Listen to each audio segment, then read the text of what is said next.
ماشاء اللہ ماشاء اللہ لا حول ولا قوة الا باللہ العلی العظیم رب اشرح لی صدری ویسر لی امری واحلل عقدۃ من لسانی یفقهوا قولی اعوذ باللہ من الشیطان اللعین الرجیم بسم اللہ الرحمن الرحیم الحمد للہ رب العالمین الحمد للہ کما ہوا اہلہ الصلاة والسلام علی سیدنا و نبینا طبیب قلوبنا و شفیع ذنوبنا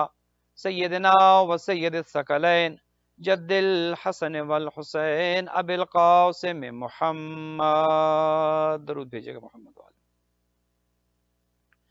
والصلاة والسلام علی اہل بیتہ الطیبین الطاہرین المعصومین الغر المیامین المنتجبین المکرمین الذین اذهب اللہ عنہم الرجس وطہرہم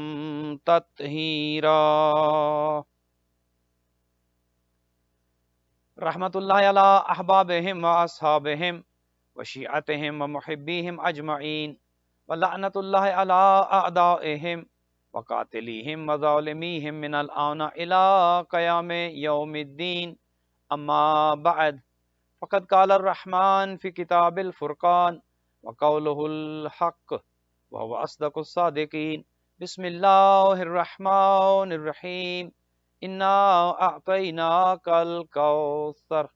فصل لربک وانحر ان شانئک هو الابتر درود بھیجے گا محمد وعلیہ مومنین مومنات خدا بند متعال سے دعا گو ہوں کہ آج کی یہ مجلس شہادت خاتون جنت خاتون قیامت حضرت فاطمہ الزہرا سلام اللہ علیہا کا انعقاد کرنے والے مومنین کے گھروں پر خدا رحمتیں برکتیں نازل فرمائے۔ جتنے بھی منتظمین ہیں جناب خاور علی خابری صاحب سمیت کہ جو آج کے اس پورے پروگرام کو کنڈکٹ کر رہے ہیں، جناب امتیاز چودھری امتیاز صاحب اور دیگر مومنین جو والنٹیئرز ہیں جو اس کو پوری دنیا میں آن لائن بھیج رہے ہیں، خدا بند متعال سب کو اجر جزیل عطا فرمائے۔ بیمار شفا یاب ہوں، مقروض مومنین کے قرض ادا ہوں، بے اولاد مومنین کو خدا اولاد نرینہ کی نعمت سے سرفراز فرمائے۔ دنیا میں جہاں جہاں بھی ایام فاطمیہ کے لیے عزاداری ہو رہی ہے، خداوند متعال عزاداران سید الشہداء، عزاداران جناب فاطمہ الزہرا سلام اللہ علیہا کی حفاظت فرمائے، دشمنوں کے شر سے محفوظ و مامون فرمائے، اور آخری دعا ہمارے زمانے کے امام حضرت مہدی دورہ عجل اللہ تعالی فرجہ الشریف کے ظہور میں خدا تعجیل فرمائے، ہمیں اور ہماری اولادوں کو امام کے اعوان و انصار میں قرار دے۔ اپنی ان تمام دعاؤں کی قبولیت کے لیے بلند تر صلوات۔ مومنین مومنات، آپ کی خدمت میں آج کی اس مجلس سے خطاب کرنے کے لیے جو قرآن مجید کا مختصر ترین سورہ تلاوت کیا ہے وہ بچے بچے کو یاد ہے، سورہ کوثر۔ ارشاد رب العزت ہے، بسم اللہ الرحمن الرحیم، انا اعطیناک الکوثر، اے حبیب ہم نے آپ کو کوثر عطا کیا۔ اب یہ کوثر کیا ہے؟ دینے والا تو خدا ہے، یقیناً وہ خدا کے جس کے خزانوں میں کوئی کمی نہیں ہے، وہ علی کل شیء قدیر ہے، وہ سب کچھ دے سکتا ہے اور وہی دیتا ہے، رزق وہی دیتا ہے، اولاد وہی دیتا ہے، عزت اور ذلت اسی کے ہاتھ میں ہے، پورا نظام ہستی چلانے والا وہ اللہ ہے، وہی عطا کرتا ہے، وہی سب کچھ دیتا ہے۔ اب کس کو کیا دے رہا ہے، لینے والا کون ہے، اس پر بھی انحصار ہے کہ دینے والا تو خدا ہے، اس کے ہاں کسی چیز کی کوئی کمی قطعاً نہیں ہو سکتی، لینے والے پر انحصار کرتا ہے کہ لینے والے کا دامن اس میں کتنی وسعت ہے، دامن کتنا وسیع ہے۔ اس سورہ مبارکہ میں اللہ سبحانہ و تعالی کچھ عطا کر رہا ہے، اور عطا کس کو کر رہا ہے؟ جو خدا کا حبیب ہے، جس کے صدقے میں پوری کائنات کو خلق کیا۔ دینے والا خدا ہے جو محبت کرتا ہے، لینے والا محبوب ہے کہ جس سے محبت کی جاتی ہے، بلکہ لینے والے کے لیے یہاں تک ارشاد فرمایا لولاک لما خلقت الافلاک، اے حبیب اگر آپ کو خلق نہ کرتا، آپ سے محبت اتنی ہے، اے حبیب آپ سے میں پیار اتنا کرتا ہوں، اگر آپ نہ ہوتے تو کائنات کی کوئی چیز بھی نہ ہوتی۔ پھر ارشاد فرمایا لولا علی لما خلقتک، اے حبیب اگر علی کا نور نہ ہوتا، آپ کے بھائی، آپ کے مددگار، آپ کے ناصر علی ابن ابی طالب علیہ السلام کو اگر خلق نہ کرتا تو آپ کو بھی خلق نہ کرتا۔ پھر تیسرا جملہ خاتون جنت کے حوالے سے اللہ سبحانہ و تعالیٰ نے ارشاد فرمایا، اور وہ جملہ یہ ہے کہ لولا فاطمہ لما خلقتکما، اے حبیب اگر نور فاطمہ نہ ہوتا تو میں آپ دونوں کو خلق نہ کرتا۔ گویا ایک چیز یہاں پر سمجھ آتی ہے اس حدیث قدسی کے تناظر میں کہ اللہ سبحانہ و تعالیٰ نے یہ پورا نظام ہستی جو سجایا ہے، یہ آسمان اگر شامیانہ بن کے کھڑا ہے، یہ فرش زمین اگر موجود ہے، یہ اگر کائنات کا نظام چل رہا ہے، دریا بہ رہے ہیں، سمندر موجود ہیں، پرندے چہچہا رہے ہیں، ہوائیں چل رہی ہیں، یہ پورا نظام شمسی و قمری جو کچھ ہمارے سامنے موجود ہے، یہ خلق ہوا ہے تو انہی انوار پنجتن کے صدقے میں، اور خدا کی یہ حدیث قدسی اس پر شاہد ہے۔ اب جب سارا کچھ اللہ سبحانہ و تعالی نے ان کے لیے خلق کیا، ان کے وجود بابرکت کے لیے خلق کیا، اور یہ چیز بھی پیش نظر رہنی چاہیے کہ جب کائنات میں کچھ نہ تھا، فقط ایک خالق تھا، اللہ سبحانہ و تعالی تھا۔ اب کوئی یہ نہیں کہہ سکتا کہ خدا کی ابتدا کب سے ہے اور خدا کی انتہا کب ہوگی۔ جس کی ابتدا اور انتہا ہو وہ خدا نہیں ہو سکتا۔ اسی لیے ہماری توحید بھی بہت واضح ہے کہ علی ابن ابی طالب کو جو بعض بہک جانے والے یا بھٹک جانے والے یا فتنہ پیدا کرنے والے جو اپنی لا علمی کی وجہ سے خدا کہہ دیتے ہیں، تو خدا کی تو ایک صفت یہ ہے، خدا کی تو ایک شان یہ ہے کہ نہ اس کا مبدا ہے، نہ اس کی ابتدا ہے، نہ اس کی انتہا ہے۔ خدا تو کب سے ہے کوئی نہیں جانتا، بس وہی جانتا ہے۔ کب تک رہے گا یہ وہی جانتا ہے، وہ ہمیشہ ہمیشہ کے لیے ہے، اس کے لیے کوئی آغاز اور انجام نہیں ہے۔ لیکن باقی جتنی بھی مخلوق ہے وہ اللہ کی خلق کردہ ہے۔ اب جو مخلوق اللہ نے خلق کی ہے اس میں کچھ مخلوق تو وہ ہے کہ جو ظاہری جسم انسانی میں آج ہمارے سامنے موجود ہے، کہ جس کا آغاز حضرت ابو البشر حضرت آدم علیہ السلام سے ہوا اور وہاں سے سلسلہ انسانی چلا۔ لیکن کچھ مخلوقات وہ تھی کہ جو اللہ سبحانہ و تعالیٰ نے حضرت آدم سے پہلے بھی نوری شکل میں حالت انوار میں اللہ نے ان کو خلق کر رکھا تھا، اور وہ انوار موجود تھے، اور انہی انوار کے صدقے میں اللہ سبحانہ و تعالیٰ نے پھر یہ پورا نظام بچھایا، یہ پورا نظام چلا، یہ پورا نظام بنا، یہ کائنات انہی کے صدقے میں بنی۔ اچھا، ان میں اگر پیغمبر اکرم ہیں، ان میں علی ابن ابی طالب ہیں، تو ان میں جو بنیادی حیثیت رکھتی ہے وہ حدیث کے سامنے بھی آپ پڑھتے ہیں، وہ خاتون جنت حضرت فاطمہ الزہرا سلام اللہ علیہا کی ذات بابرکت ہے۔ اب یہاں پر خدا ارشاد فرماتا ہے کہ انا اعطیناک الکوثر، اے حبیب میں نے آپ کو کوثر عطا کیا ہے۔ اب دیکھیے، دینے والا میں نے عرض کیا خدا ہے، لینے والا خدا کی محبوب ترین ہستی ہے، اور خدا دے کیا رہا ہے؟ فرمایا کوثر، کوثر دے رہا۔ اب کوثر کیا ہے؟ اس پر شیعہ اور سنی مفسرین نے بہت کچھ لکھا ہے۔ اہل سنت تو اس کو بعض یہ تعبیر کرتے ہیں کہ یہاں کوثر سے مراد حوض کوثر ہے، کہ جو کوثر جنتیوں کو کوثر پلایا جائے گا، وہ حوض ہوگا، ایک تالاب ہوگا، ایک حوض ہے، اس میں جو پانی ہے اس کو آب کوثر کہتے ہیں، اور وہ آب کوثر جنتیوں کو پلایا جائے گا۔ اور آگے آیت بڑھتی ہے، فصلی لربک وانحر، اے حبیب یہ میں نے آپ کو اتنی بڑی نعمت دی ہے کہ جو اتنی عظیم نعمت ہے اس پر آپ اپنی عبادت کو بڑھائیں، اس پر آپ قربانی کریں۔ یہ دینے والی چیز اتنی عظیم چیز ہے کہ میں نے آپ کو یہ دے کر عبادت کے زیادہ کرنے کو کہا ہے۔ اب اگر اہل سنت کی تفسیر کو مانا جائے تو اس کا مطلب یہ ہے کہ کوثر کے لیے حضور سے کہا جا رہا ہے فصلی لربک وانحر، اے حبیب عبادت کو بڑھا دیں، عبادت کریں اور قربانی کریں۔ لیکن شیعہ مفسرین سب اس پر متفق ہیں کہ یہاں پر کوثر سے مراد آب کوثر نہیں ہے، وہ پانی نہیں ہے۔ وہ پانی چاہے جنت کا ہو، وہ دودھ کی نہریں ہوں، وہ شہد کی نہریں ہوں، وہ جنت کی سوغات ہوں، وہ جنت کی نعمات ہوں، جو کچھ ہے خدا تو پہلے کہہ چکا ہے کہ اے حبیب آپ کے صدقے میں خلق کیا، آپ کے لیے خلق کیا، آپ نہ ہوتے تو یہ کچھ نہ ہوتا، وہ جنت ہو، وہ جنت کی نعمتیں ہوں، جو کچھ ہے حضور کے صدقے میں۔ اب اگر کوثر سے مراد آب کوثر لیا جائے تو اس کا مطلب یہ ہے کہ وہ چیز جو حضور کے صدقے میں خلق ہوئی وہ حضور کو جب دی جا رہی ہے تو خدا کہہ رہا ہے کہ عبادت بڑھا دے، خدا کہہ رہا ہے کہ قربانی کرے۔ نہیں، یہ بات سمجھ نہیں آتی، وہ تو حضور کے صدقے میں سب کچھ خلق ہوا ہے، لہٰذا یہاں پر کوثر سے مراد آب کوثر نہیں ہو سکتا کم از کم۔ اگر آب کوثر مانا جائے تو معاذ اللہ اس میں تو توہین پیغمبر آتی ہے کہ حضور کو اتنی ایک چیز عطا کی گئی جسے آب کوثر کہا گیا، اور اس نعمت کے لیے حضور کو کہا گیا کہ عبادت بڑھائیں۔ خدا تو وہ ہے اپنے حبیب سے قرآن حکیم میں یہ ارشاد فرماتا ہے یا ایھا المزمل قم اللیل الا قلیلا، اے حبیب میں دیکھتا ہوں آپ ساری ساری رات کھڑے رہتے ہیں، حالت قیام میں ہوتے ہیں، ساری ساری رات آپ عبادت کرتے رہتے ہیں۔ میرا حبیب اتنی عبادت نہ کیا کرے، کچھ وقت اپنے آرام کے لیے بھی مختص کرے، کچھ وقت اپنے آرام کے لیے بھی آپ کو ملنا چاہیے۔ قم اللیل الا قلیلا، رات کو ذرا کم کھڑے رہا کریں۔ وہ اللہ جو اپنے حبیب سے آرام کرنے کو کہتا ہے، قیام کے کم کرنے کو کہتا ہے، وہ کیسے کہے گا کہ میں نے آپ کو کوثر کا پانی دیا ہے لہٰذا نمازیں بڑھا دیں، لہٰذا قربانی کریں؟ نہیں، یہاں پر مراد نہ تو حوض کوثر ہے، نہ آب کوثر ہے، نہ کوثر سے مراد کوئی اور چیز ہے۔ کوثر سے مراد کثرت ہے، اور چونکہ اس سورہ مبارکہ کا جو شان نزول ہے اس پر بھی آپ کی نظر ہونی چاہیے کہ یہ کب یہ سورہ نازل ہو رہا ہے۔ یہ سورہ مبارکہ، سورہ کوثر، یہ تب نازل ہو رہا ہے کہ جب حضور کو تانے دیے جاتے تھے، چونکہ یہ تو آپ جانتے ہیں کہ اللہ سبحانہ و تعالیٰ نے اپنے حبیب کو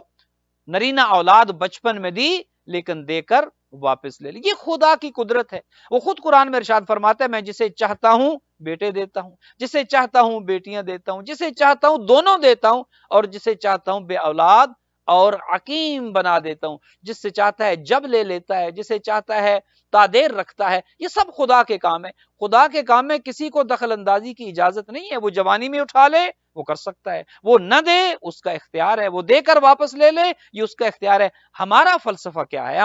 ہمارا وظیفہ کیا ہے، ہماری ذمہ داری کیا ہے کہ خدا دے تو کہیں الحمدللہ، اور اگر خدا دے کر لے لے تو کہیں انا للہ، اسی نے تو دیا تھا، اس نے وہ امانت واپس لے لی ہے۔ گو کہ بعض اوقات صبر مشکل ہو جاتا ہے۔ جوان اولاد، خدا ایسے امتیاز کے درجات کو بھی متعالی کرے، ایسے نوجوانوں کا چلے جانا یقیناً یہ ایک بہت بڑا صدمہ ہوتا ہے، لیکن خدا جب اپنے حبیب کو اولاد نرینہ بچپن میں دے کر واپس لے رہا ہے تو جب احمد مختار سے دے کر واپس لے لے تو آپ اور میں کہاں کھڑے ہیں؟ ہم تو حضور کی جوتیوں کے صدقے میں ہمارا وجود آج موجود ہے۔ لہٰذا اللہ سب کچھ کر سکتا ہے۔ اپنے حبیب کو بچپن میں حضور کو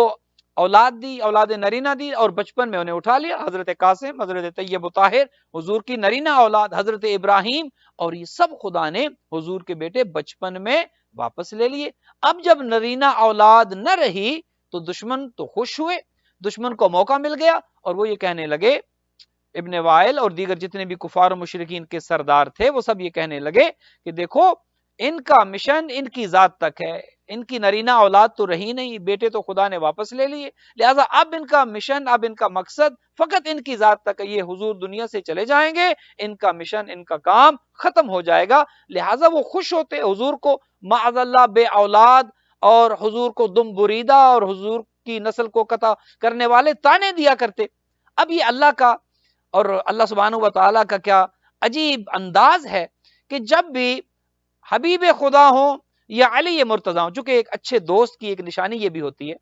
اور خدا کرے کہ اس بات کو بھی ہم سمجھیں اور اپنی ذات پر اس کو اپلائی بھی کریں۔ اچھے دوست کی خاصیت یہ ہوتی ہے کہ جب اس کے دوست کو کچھ برا بھلا کسی محفل میں کہا جائے جہاں پر وہ خود موجود نہ ہو، اس کا دوست موجود ہو، تو اچھا دوست وہ ہوتا ہے جو اپنے دوست کا دفاع کرتا ہے۔ اچھا دوست وہ ہوتا ہے جو دوست کی برائی کرنے والوں کو جواب دیتا ہے۔ تو جب حضور کے خلاف کچھ کہا گیا تو یا اللہ نے جواب دیا یا علی حیدر کرار نے جواب دیا۔ حضور تو رحمت للعالمین تھے، لوگ گالیاں دیتے حضور دعائیں دیتے، لوگ کوڑا کرکٹ پھینکتے حضور خاموشی سے گزر جاتے، لوگ حضور کو تانے دیتے حضور کبھی کسی کو کچھ نہ کہتے، اللہ کبھی جواب دیتا حضور کا دفاع کرتا، کبھی علی حیدر کرار کرتے، اور جب کوئی خدا کے خلاف بولتا تو اب محمد مصطفیٰ جواب دیتے یا علی حیدر کرار جواب دیتے، اور اگر کوئی معاذ اللہ علی ابن ابی طالب کے خلاف زبان درازی کرتا تو کبھی خدا آسمان سے پتھر پھینک کر اسے غدیر میں فنا کر دیتا، اور کبھی پیغمبر اکرم اس کے خلاف احادیث ارشاد فرماتے، چونکہ یہ دوستی کا معیار ہے، یہ دوستی کا انداز ہے۔ لہذا جب حضور کو ابتر کہا گیا، حضور کو تانے دیے گئے، حضور کی اولاد کو ختم ہو جانے کے حضور کو تانے دیے، تو اللہ سبحانہ و تعالیٰ نے ان کفار و مشرکین کے جواب میں یہ سورہ نازل کیا۔ بسم اللہ الرحمن الرحیم، انا اعطیناک الکوثر۔ اے حبیب یہ تم سے کہتے ہیں کہ تمہاری نسل ختم ہو جائے گی، یہ تم سے کہتے ہیں آپ کا مشن ختم ہو جائے گا، یہ آپ سے کہتے ہیں آپ کی نرینہ اولاد نہیں ہے۔ انا اعطیناک الکوثر، اے حبیب میں نے تو آپ کو کوثر عطا کیا ہے۔ اب آپ مجھے بتائیے یہاں پر کوثر سے مراد کیا پانی ہوگا؟ سوال تو یہ ہے کہ دشمن تانے دے رہے ہیں اولاد نہ ہونے کے، دشمن تانے دے رہے ہیں اپنے نرینہ اولاد اور بچوں کے دنیا سے اٹھا لینے پر، تو اس کا جواب اسی طرح کا ہونا چاہیے تھا، نہ کہ خدا یہ کہتا کہ میں نے آپ کو کھانے پینے کی چیزیں دی ہیں، میں نے آپ کو کوثر کا پانی دیا، یا میں نے آپ کو جنت دی. نہیں، یہاں پر کوثر سے مراد کثرت ہے، اور کثرت سے مراد کثرت اولاد ہے، اور کثرت اولاد کا ذریعہ چکے جناب فاطمہ الزہرا سلام اللہ علیہا بنی ہے. لہذا اگر اس کا ترجمہ یوں کر دوں تو زیادہ مناسب ہوگا، ان اعطینک الکوثر، اے حبیب میں نے تو تمہیں فاطمہ عطا کی ہے. ایک درود بھیجیے گا بی بی کی ذات پر. اے حبیب میں نے آپ کو نور فاطمہ دیا ہے، میں نے آپ کو نور فاطمہ عطا کر دیا ہے. فصلی لربک وانحر، اے میرا حبیب اب اتنی بڑی نعمت آپ کو ملی ہے، عبادت کو بڑھا دیجئے، عبادت اور کریں، وانحر قربانی کریں. اے حبیب یہ اتنا بڑا نور میں نے آپ کو، اتنی بڑی نعمت میں نے آپ کو عطا کر دی ہے. اور ایک چیز آپ کی خدمت میں عرض کر دوں کہ یہ نور فاطمہ کا ملنا بھی بڑا عجیب ہے. آپ دیکھتے ہیں کہ جتنے بھی انسان ہیں ان کا اس دنیا میں آنے کا ایک انداز ہے، ایک طریقہ ہے، اور وہ سب کا وہی ہے، وہی طریقہ ہے. چند اس میں مثالیں ایسی ملتی ہیں، مثلا آپ دیکھتے ہیں کہ حضرت عیسیٰ بغیر باپ کے پیدا ہوئے، لیکن باقی جتنی بھی مخلوقات آپ کو دنیا میں انسانی شکل میں ملتی ہے ان کی ابتدا حضرت آدم اور حضرت حوا سے ہوتی ہے. کہ آپ زیارت میں بھی پڑھتے ہیں، مختلف زیارتیں ہیں کہ جن میں آپ اس کا ذکر کرتے ہیں کہ مقدس اسلاب میں سے، مقدس صلبوں میں سے یہ نور آتے رہے، مقدس احرام میں یہ نور موجود رہے، متمکن رہے، اور یہ سلسلہ آگے بڑھا. تو حضرت آدم کی صلب میں سے اور حضرت حوا کے شکم مطہر میں سے یہ سلسلہ آگے چلا، اور انسان اس طرح سے آگے نسلاً بعد نسل انسانیت آگے بڑھتی رہی. لیکن جہاں حضرت فاطمہ الزہرا سلام اللہ علیہا کی ذات بابرکت کی بات آتی، یہاں پر نظام بدل گیا. اللہ سبحانہ و تعالیٰ نے نظام بدلا ہے. یہ نظام ایسے بدلا کہ یہ وہ نور ہے، اور اس نور کا امتیاز یہ ہے کہ یہ حضرت آدم کی صلب سے آگے نہیں چلا. آئمہ کے نور یقیناً اسلاب سے چلے ہیں، ہم زیارت میں اس کی گواہی دیتے ہیں، اور یہ ہمارا تشیع کا عقیدہ ہے کہ یہ پاک انوار مقدس اسلاب میں سے ہوتے ہوئے اپنے زمانے میں ان کی ولادت ہوئی، اور مقدس احرام میں سے ہوتے ہوئے ایک وقت مقرر میں ان کی ولادت ہوئی. وہ مولا علی ہوں، وہ امام حسن ہوں، وہ امام حسین ہوں، سب اپنے اپنے زمانے میں جب ان کی ولادت ہوتی ہے تو اس سے پہلے کا سلسلہ جو حضرت آدم سے، یہ الگ بات ہے، اپنی جگہ پر مسلم ہے کہ یہ نوری بھی ہیں اور حالت بشری میں بھی آئے ہیں. کوئی یہ نہ کہے کہ یہ ہماری طرح کے، جیسے معاذ اللہ حضور سے کہا جاتا تھا کہ یہ ہماری طرح کے بشر ہیں. نہیں، یہ نوری ہیں لیکن انسانیت کی اور بشریت کی شکل میں یہ آئے ہیں. تو تمام مخلوقات کو اللہ نے ایسے پیدا کیا انسانیت میں. اور حضرت فاطمہ الزہرا سلام اللہ علیہا کی جب بات آئی، یہاں پر اللہ نے اپنا نظام بدل دیا. حضرت فاطمہ سلام اللہ علیہا کا نور مقدس اسلاب میں سے نہیں گزرا، یہ صلبوں میں سے نہیں گزرا. حضرت خدیجہ سلام اللہ علیہا کے بطن میں تو رہا، لیکن یہ نور مقدس کسی صلب میں نہیں رہا. تو اب آپ یہ سوال کر سکتے ہیں کہ پھر ولادت کیسے ہوئی؟ تو اللہ سبحانہ و تعالیٰ نے اپنے حبیب کو جب معراج پر بلایا تو اللہ سبحانہ و تعالیٰ نے ایک پھل پیش کیا کہ جسے علماء نے سیب لکھا ہے کہ وہ ایک جنت کا ایک سیب حضور کو پیش کیا گیا. اب معراج کے جہاں پر دیگر بے شمار اس کے مقاصد تھے، خدا نے اپنے حبیب کو کیوں بلایا، ان میں سے ایک عظیم مقصد یہ تھا، اللہ سبحانہ و تعالی نور فاطمہ صلب پیغمبر میں منتقل کرنا چاہتا تھا. تو حضور خود یہ فرماتے تھے کہ جب میں نے وہ سیب کھایا، اس سیب سے میری صلب میں نور مصطفیٰ، نور جناب فاطمہ الزہرا پیغمبر اکرم مصطفیٰ کے صلب میں آ گیا. اللہ سبحانہ و تعالی نے وہ جنتی پھل جب حضور کو کھلایا. اور اسی لیے بی بی کا ایک لقب ہے حورہ انسیہ. جب پوچھا گیا کہ حضرت فاطمہ الزہرا سلام اللہ علیہا کو حورہ انسیہ کیوں کہتے ہیں، تو معصوم نے ارشاد فرمایا کہ یہ انسانی شکل میں ایک حور ہیں. یہ جنت کی مخلوقات میں سے اللہ نے ایک حور کو سیدہ کی شکل میں، انسانی شکل میں جناب پیغمبر اکرم کے صلب اقدس میں اللہ سبحانہ و تعالیٰ نے منتقل کر دیا. لہٰذا یہ اسلاب میں سے یہ نور نہیں گزرا، جنت کا پھل کھانے سے یہ نور پیغمبر اکرم کی صلب میں آیا. اور پھر جب حضور معراج کے بعد واپس آئے تو وہی نور شکم مقدس حضرت خدیجہ سلام اللہ علیہا میں منتقل ہو گیا. اب آپ دیکھیے کتنی عظیم نعمت کہ جو اللہ نے اپنے حبیب کو عطا کی، اور دینے کے لیے بلایا کہاں پر؟ معراج کے لیے آسمانوں پر بلایا. حالانکہ خدا چاہتا تو وہ سیب جبرائیل لے کر حضور کے پاس آ سکتے تھے, اگر کسی اور طریقے سے بھی وہ نور خدا منتقل کر سکتا تھا. لیکن آپ نے دیکھا ہر چیز کا ایک انداز ہوتا ہے, ہر چیز کی اہمیت دلانے کے لیے بعض چیزیں آپ کو کرنا پڑتی ہیں. مثلا اللہ سبحانہ و تعالیٰ نے پورے کا پورا قرآن نازل کیا, کس پر نازل ہوا؟ قلب مقدس پیغمبر اکرم پر. جبرائیل امین وہ قرآن لے کر نازل ہوتے رہے, کبھی کوئی آیت کبھی کوئی آیت, کبھی کسی جگہ کبھی کسی جگہ. حضور مسجد میں ہے آیت مسجد میں آتی ہے, حضور گھر میں ہے آیت گھر میں آتی ہے, حضور میدان جنگ میں ہے آیت وہاں آتی ہے, حضور بستر پر ہے آیت وہاں آتی ہے, حضور اگر عشیر میں ہے آیت وہاں آتی ہے, حضور غدیر میں ہے آیت وہاں آتی ہے, حضور چادر کے نیچے ہیں آیت وہاں آتی ہے. جہاں پر اللہ کا حبیب موجود ہے جبرائیل امین وہی نازل ہوتے ہیں اور قرآن حکیم کی آیات لے کر آتے ہیں. تو قرآن جب دینا تھا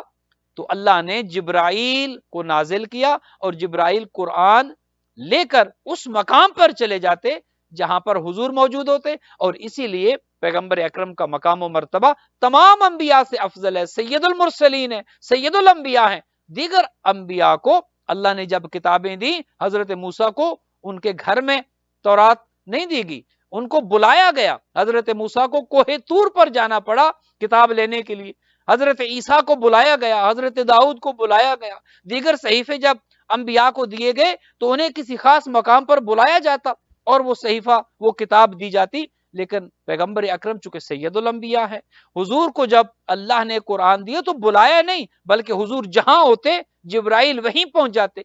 تو جب سب کچھ خدا زمین پر رہتے ہوئے پیغمبر اکرم کو دے سکتا تھا تو نور فاطمہ کے لیے ایسا کیوں نہیں کیا؟ اب بات یہ سمجھ آتی ہے کہ یہ کوثر کوئی پانی نہیں ہے, یہ اتنی عظیم نعمت ہے کہ جس کو دینے کے لیے خدا نے پیغمبر اکرم کو آسمانوں پر بلایا, اپنے پاس بلایا. اتنی عظیم نعمت تھی, اور جب وہ نعمت دے دی تو کہا فصلی لربک وانحر, اے حبیب اب عبادت کو بڑھا دیں, اب نماز کو بڑھا دیں اور قربانی بھی آپ دیں, چونکہ یہ نعمت اتنی عظیم ہے, یہ نعمت اتنی بڑی ہے. ان شانئک ھو الابتر. اور دیکھو جو نعمت میں نے آپ کو دے دی ہے, یہ جو آپ سے کہتے ہیں نا کہ آپ کی نسل ختم ہو جائے گی, اے حبیب آپ کا دشمن ختم ہو جائے گا, آپ کو تانا دینے والوں کی نسل ختم ہو جائے گی. میں نے تو کوثر دی ہے, میں نے تو آپ کو کثرت دی ہے, میں نے تو آپ کو جناب فاطمہ کے ذریعے اولاد کی کثرت دے دی ہے. اب دنیا بھر میں کسی کونے میں چلے جائیں, کسی خطے میں چلے جائیں,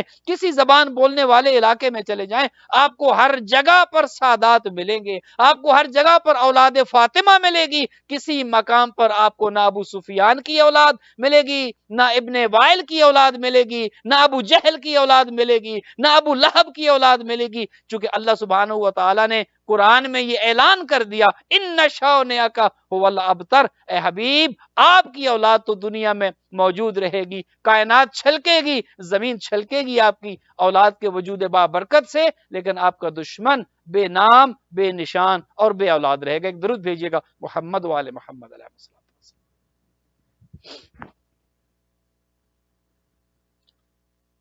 اتنا عظیم نور اللہ سبحانہ و تعالی نے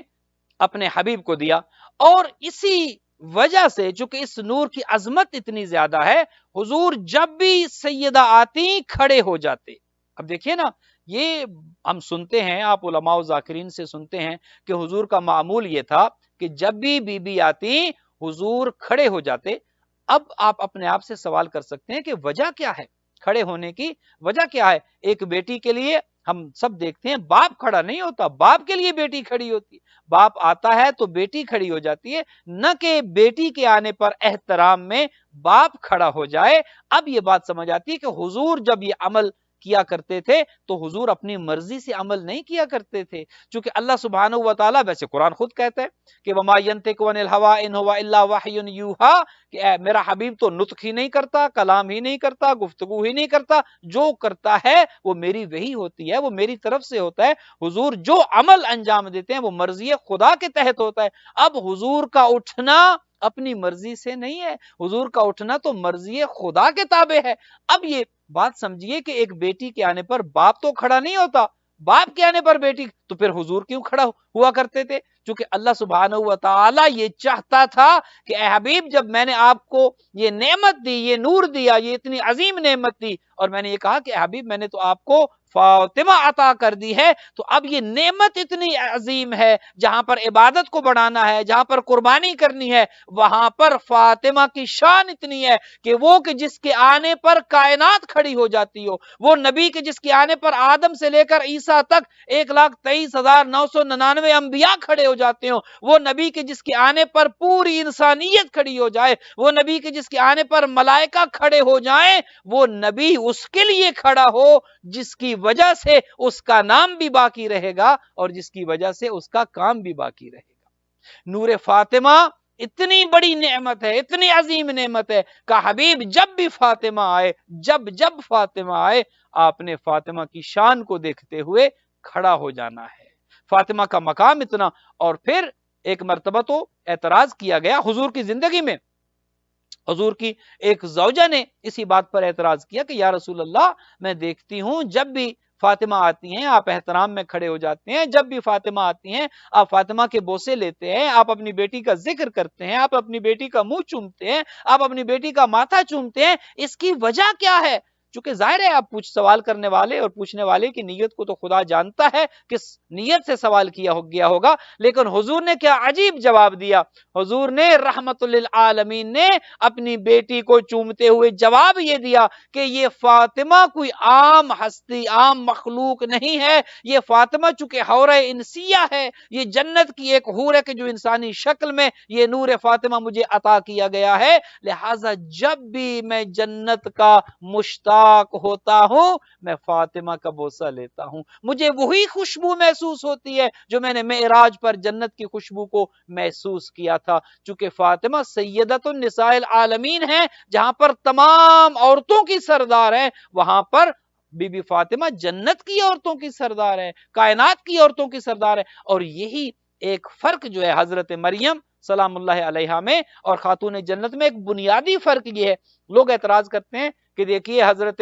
مریم کا ذکر اور ان کی طہارت کا ذکر تو قرآن میں آیا ہے، لہذا حضرت مریم کا مقام و مرتبہ بلند ہے خاتون جنت سے۔ نہیں، ایسا نہیں ہے۔ حضرت مریم یقیناً سردار ہیں خواتین کی، لیکن اپنے زمانے کی خواتین کی سردار ہیں۔ ان کے زمانے میں جو خواتین تھیں وہ ان کی سیدہ تھیں، وہ ان کی سردار تھیں، لیکن خاتون جنت تو قیامت تک آنے والی جتنی بھی خواتین ہیں ان میں حضرت مریم سلام اللہ علیہا بھی شامل ہیں۔ تمام خواتین کی سردار حضرت فاطمہ الزہرا سلام اللہ علیہا، اور یہ پورے کا پورا خاندان ہی سرداروں کا خاندان ہے۔ پیغمبر اکرم دیکھیں سید الانبیاء، نبیوں کے سردار،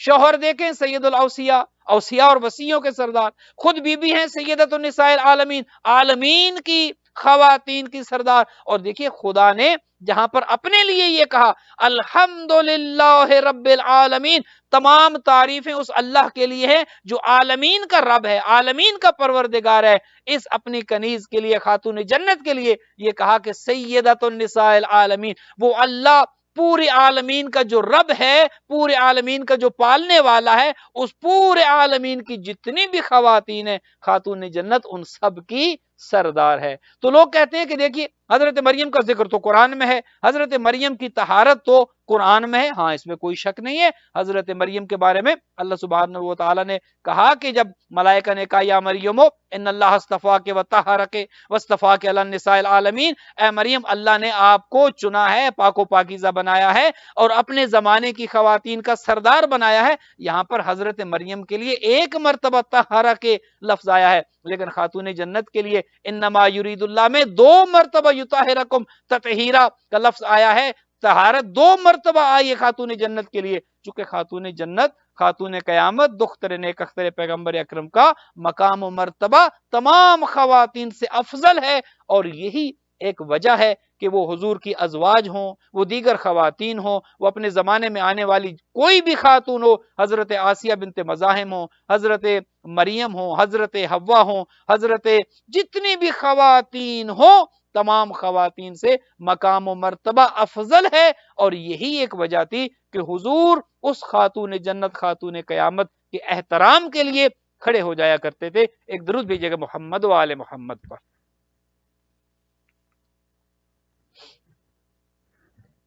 اور پھر اپنی بیٹی کے لیے جو الفاظ استعمال کیے وہ ان الفاظ میں بھی کتنی گہرائی ہے، کتنے معانی ہیں۔ اب آپ دیکھیے فرمایا ام ابیہا، فاطمہ ام ابیہا ہے، اپنے باپ کی ماں ہے۔ اللہ اکبر، یہ اتنا بڑا لقب ہے، اتنا بڑا ٹائٹل ہے پیغمبر اکرم نے جو اپنی دختر نیک اختر کو دیا کہ جو کائنات میں کہیں نہیں ملتا۔ بیٹی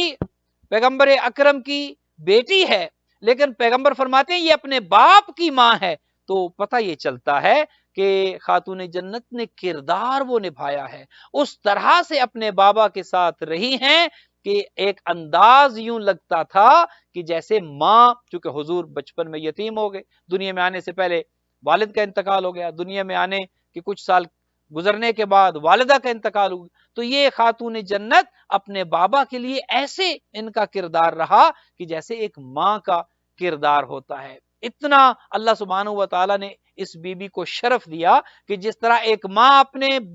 بچوں کے لیے ہوتی ہے، یہ بی بی اپنے بابا کے لیے اس طرح سے تھی۔ لیکن پیغمبر نے جو احترام اپنی بیٹی کو دیا، یہ اس میں کوئی شک نہیں ہے کہ بیٹی تھی، لیکن پیغمبر نے چونکہ امو ابیہا باپ کی بھی ماں، لہٰذا حضور نے بعض مقامات تو ایسے ملتے ہیں کہ انسان کی عقل دنگ رہ جاتی ہے، اتنی عظمت، اتنا شرف، اتنا مقام و مرتبہ خاتون جنت کے لیے۔ جب یہ آیت نازل ہوئی اور پیغمبر اکرم کے بارے میں چونکہ لوگ بعض اوقات روکھا اور اچھے الفاظ سے پیغمبر کو خطاب نہیں کرتے تھے، بعض اوقات جب لوگ پیغمبر کو مخاطب کرتے تو الفاظ میں شائستگی نہیں ہوتی تھی، اور یہ ہونا بھی ایسا چاہیے کہ جب آپ کسی کو بلائیں، کسی کو پکارے تو اچھے الفاظ کے ساتھ، اچھے القاب کے ساتھ، عزت کے ساتھ آپ بلائیں۔ تو جب لوگ حضور کو اچھے الفاظ سے نہیں بلاتے تھے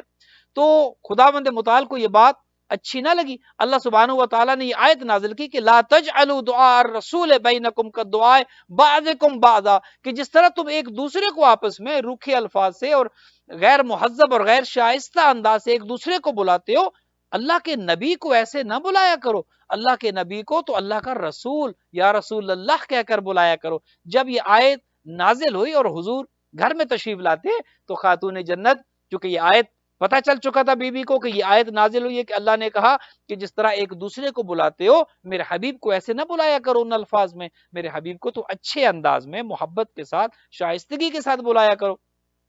اب جب حضور گھر تشریف لاتے ہیں تو خاتون جنت یا رسول اللہ کہہ کر بلاتی ہیں، تو پیغمبر اکرم نے جب یہ سنا کہ میری بیٹی مجھے یا رسول اللہ کہہ کر پکار رہی ہے، حضور نے کہا فاطمہ یہ دیگر عوام کے لیے آیت اس طرح سے اتری ہے، آپ اس میں شامل نہیں ہیں، آپ مجھے بابا جان کہہ کر پکارے ہیں، آپ مجھے اپنے ابا جان کہہ کر پکارے ہیں، میں آپ کے لیے اس طرح کی حیثیت نہیں رکھتا کہ جس طرح عوام کے لیے، جس طرح عام اصحاب کے لیے، جس طرح عام ازواج کے لیے، جس طرح عام مخلوقات کے لیے۔ تو دیکھیے کتنا مقام و مرتبہ ہے کہ وہ آیت کے جو عام عوام کے لیے نازل ہے، حضور نے کہا فاطمہ آپ کے لیے یہ نہیں کہ آپ مجھے یا رسول اللہ کہہ کر پکاریں، چونکہ آپ کو اللہ نے عزت وہ دی ہے، آپ کو اللہ نے شرف وہ دی ہے کہ ہمارا تعارف آپ کی وجہ سے ہے۔ میں اگر محمد مصطفیٰ ہوں، میں اگر نبی ہوں، میرا تعارف آپ کی وجہ سے ہے۔ علی اگر علی ہے، علی کا تعارف آپ کی وجہ سے ہے۔ حسنین کریمین اگر جوانان جنت کے سردار ہیں تو ان کا تعارف بھی آپ کی وجہ سے ہے، اور وہ خود آپ دیکھ لیتے ہیں حدیث شریف قصہ میں کہ جب جبرائیل امین خدا سے یہ پوچھتے ہیں کہ یہ چادر میں آنے والے یا رب ومن تحت القصہ، یہ چادر کے نیچے کون ہے، یہ کون ہے کہ جو آج یہ سارے نور اس چادر کے نیچے اکٹھے ہو گئے، اللہ سبحانہ و تعالیٰ نے تعارف کیسے کرایا؟ یہ نہیں کہا کہ اس میں محمد ہیں، علی ہیں، حسنین کریم نے کہا نہیں، ہم فاطمہ تو و ابوہا، اس میں فاطمہ ہیں، ان کے بابا ہیں، وہ بالوہا ان کے شوہر ہیں، وہ بنوہا ان کے بیٹے ہیں۔ گویا تعارف، مرکز تعارف جناب سیدہ کو قرار دیا، اس میں فاطمہ ہے، فاطمہ کے بابا ہے، فاطمہ کے شوہر ہے، فاطمہ کے بیٹے ہیں، تو وہ اللہ کے جو تعارف کے لیے مرکز جناب سیدہ کو قرار دے، اس کا مطلب یہ ہے کہ پیغمبر اکرم کے بعد خاتون جنت کا کردار وہ تھا کہ گویا اسلام بچانے میں خود خاتون جنت اور ان کی اولاد کا کردار تھا۔ تو جبرائیل امین نے جب پوچھا اے اللہ کون ہیں، کہا اس میں فاطمہ کے رشتہ دار ہیں، اور یہی ہم اہل بیت النبوہ و معدن الرسالہ، یہی اہل بیت ہیں، یہی رسالت کی کان ہے۔ گویا ایک چیز اور سمجھ آ گئی کہ جو چادر کے نیچے تھے وہی اہل بیت ہیں، چادر سے باہر والے سب کچھ ہو سکتے ہیں، اہل بیت میں